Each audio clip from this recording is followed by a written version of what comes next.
Hey guys, welcome back to my channel Study with me. Today we are starting with chapter number 9, a bicycle and code repair of class 7th honeycomb book. Before starting video, if you like my video, please like, share and subscribe. And if you have any doubt in the video and also an query, you can write me in the comment box. Students आज हम chapter number 9 के question answers करने वाले हैं ए bicycle in good repair. सबसे पहले हम comprehension check questions करेंगे, जिसमें क्वेश्चन नंबर 1 है, हमें मार्क करना है करेक्ट आंसर को। हमें कहा गया है I got up early for me, it implies that options आपके पास he was an early riser, second है he was a late riser, third है he got up late that morning. So इसमें राइट ऑप्शन होगा आपका second, it implies that he was a late riser. फिर question number 2 है, the bicycle goes easily enough in the morning and lift little stiffly after lunch, the remark is humorous, inaccurate, sarcastic, enjoyable और meaningful. अपनी choices को mark करना है। So the remark is humorous, sarcastic and enjoyable. ठीक है, first, third and fourth. उसके बाद आप सभी क्वेश्चन नंबर 3 करेंगे। क्वेश्चन नंबर 3 में कहा गया है the friend shook the bicycle violently, जो उसका फ्रेंड है उसने शुक किया बाईसाइकिल को violently. Find 2 or 3 sentences and the text. Text से आप 2 या 3 सेंटेंसेस ऐसे फाइंड कीजिए which express the author's disapproval of it. उससे जैसे कि उसने साइकिल को शुक किया तो उससे जो ऑथर को डिसअप्रूवल हुआ उसे आप क्या कीजिए, एक्सप्रेस कीजिए कुछ सेंटेंसेस के थ्रू। सो आप वो सेंटेंस लिख सकते हैं, do not do that, you will hurt it. Second आप लिख सकते हैं, I did not see why he should shake it, it had not done anything to him. Third आपका हो सकता है, I felt much as I should have had he started waking my dog. Fourth है, it does not if you do not will it. Fifth है, do not you trouble about it any more, you will make yourself tired, let us put it back and get on. इसके बाद question number 4 करेंगे students. Question number 4 है, if not it would make a serious difference to the machine, what does it refer to. पूछा गया है question में ईट जो ईट जो लिखा गया है क्वेश्चन में वो किसे रेफर करता है। So it refers to the little balls bearing of the wheel that rolled all over the path. ये रेफर करता है उन लिटिल बॉल्स को जो कि व्हील से निकलकर पूरे रोल करके पूरे पाथ पर फैल चुकी थी। उसके बाद वर्किंग विद द टेक्स्ट के क्वेश्चन आंसर्स करेंगे, जिसमें सबसे पहले हमारा क्वेश्चन नंबर 1 है, did the front wheel really wibble. जो फर्स्ट व्हील जो फ्रंट व्हील था वो रियली विबल कर रहा था। व्हाट इज़ योर ओपिनियन, आपके ओपिनियंस क्या है। Give a reason for your answer, अपने आंसर का कोई रीज़न दीजिए। आंसर होगा no the front wheel really did not wibble. नहीं, फ्रंट व्हील जो है वो विबल नहीं कर रहा था really, as author himself said that it does not if you do not wibble it. It did not wobble. As a matter of fact, nothing worth calling a wobble. So my opinion is we really did not wobble at all. It all started after the treatment by the man. उसके बाद question number 2 है, in what condition did the author find the bicycle when he returned from the tool shed। जब किस condition में author को अपनी bicycle मिली जब वो रिटर्न वापस जा रहे थे टूल शेड की तरफ, फ्रॉम द टूल शेड से वापस जा रहे थे। When author returned from tool shed, जब ऑथर रिटर्न कर रहे थे टूल शेड से, he that the front wheel of his bicycle was between his legs। जो फ्रंट व्हील है उनकी बाईसाइकिल का वो उनके लेग्स के बिटवीन में है। he was playing with it, वो उसके साथ क्या कर रहा है, प्ले कर रहा है। Twiddling it round between his fingers, twiddling कर रहे हैं राउंड उसके फिंगर्स के अंदर। And the remnant of the machine was lying on the gravel path beside him. Question number 3, question number 3 में हमसे कहा गया है nothing is easier than taking off the gear case. Comment or continue this sentence in the light of what actually happens. This sentence was said in the sense that taking off the gear case was an easy task. Actually, the author tried to dissuade him from taking off the gear case by telling him that his one of the friend said that if anything went wrong with the gear case, he can sell the machine and buy a new one. It comes cheaper, but he said that nothing is easier than taking off a gear case. And author friends did not have knowledge about the machine. It less than 5 minutes. He had the gear case in 2 pieces, lying on the path, and was groveling for screws. Question number 4. Question number 4 है what special treatment did the chain receive? Special treatment क्या था जिसे जो है चीन ने receive किया? The lunatic man tightened the chain till it did not move, and after that he loosened it until it was twice as loose as it was before. Question number 5.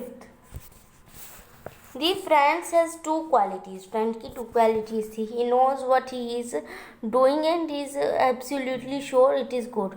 Find two paragraphs in the text which mean the same. सबसे पहले है cheery confidence and second inexplicable hopefulness. Question number 6. Question number 6 है describe the fight between the man and the machine. Find the relevant sentence in the text and write them. So answer होगा one moment the bicycle would be on the gravel path and he on the top of it. Next moment the position would be reversed, he on the gravel path, the bicycle on him. Now he would be standing flushed with victory, the bicycle firmly fixed between his legs. But his triumph would be short-lived after being dirty and disheveled. Cut and bleeding, the fight between the man and the machine was over. The bicycle looked as if it is also had enough of it. अब working with language के question answers करेंगे. Working with language का question number 1 है read the following sentences. Following sentences को read करना है. We should go for a long bicycle ride. I ought to have been filmed. We must not lose any of them. I suggested that he should hold the fork and that I should handle the wheel. The words in italics are modal auxiliaries. Modal auxiliaries are used with verbs to express notions such as possibility, permission, willingness, obligation, necessity, etc. Should, must, and ought to generally express moral obligation, necessity, and desirability. Look at the following. We should go on a holiday. Suggestion: it is good idea for us to go on a holiday. He is not too well these days. He must see a doctor before he becomes worse. Compulsion or necessity: it is absolutely essential or necessary for him to see a doctor. You ought to listen to me. I am well over a decade older than you, more empathetic than should since I am older than you.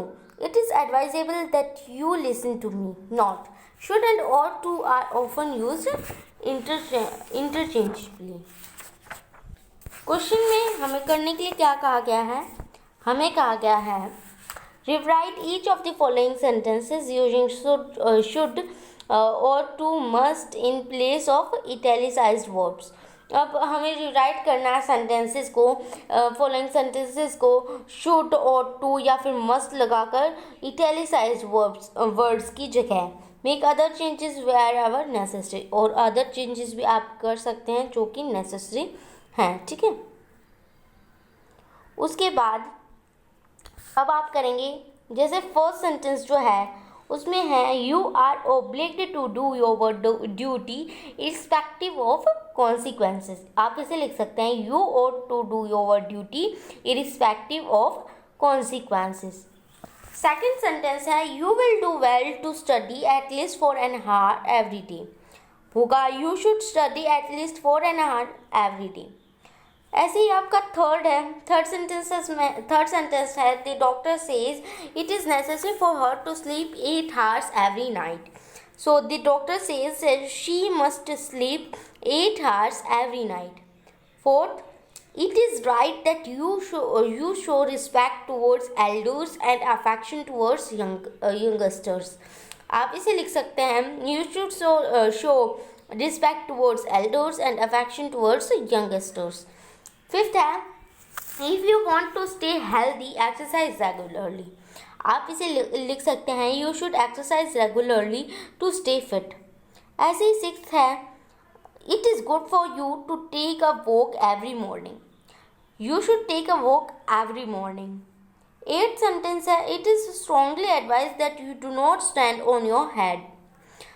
You must not stand on your head। Eighth है as she has a cold he should go to bed। ठीक है, अब हम question number 2 करेंगे working with language का। Question number second है use should must ought to appropriately in the following sentences। हमें जो ऐसे should है must है ought to है इन सभी का appropriately यूज़ करना है सेंटेंसेस में।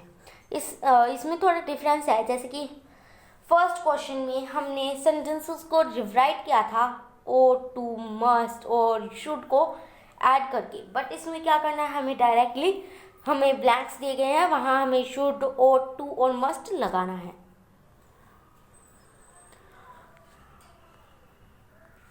इसमें हमारा फर्स्ट सेंटेंस है people who live in glass houses blank not throw stones should not throw stones.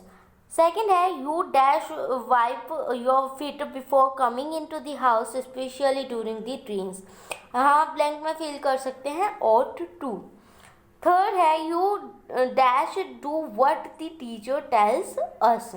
Blank में फिल कर देंगे आप should. You should do what the teacher tells you. Fourth है the pupils were told that the blank है यहाँ right more neatly. सो यहाँ आप लगा देंगे should. The pupils were told that they should write more neatly. Fifth है sign in front of a park you blank not walk on the grass. Blank में आप fill करेंगे must. Sign in front of a park you must not walk on the grass. You blank है be ashamed of yourself having made such a remark you should। Eighth है he left home at 9 o'clock he blank है be here any minute should कर सकते हैं आप। he left home at 9 o'clock he should be here any minute। ऐसे ही 8th sentence है आपका। 8th sentence है whatever happen to the chocolate cake how blank I know I have just arrived. आप फिल कर सकते हैं should. Whatever happen to the chocolate cake how should I know I have just arrived. Question number 3 करेंगे। Question number 3 है हमारा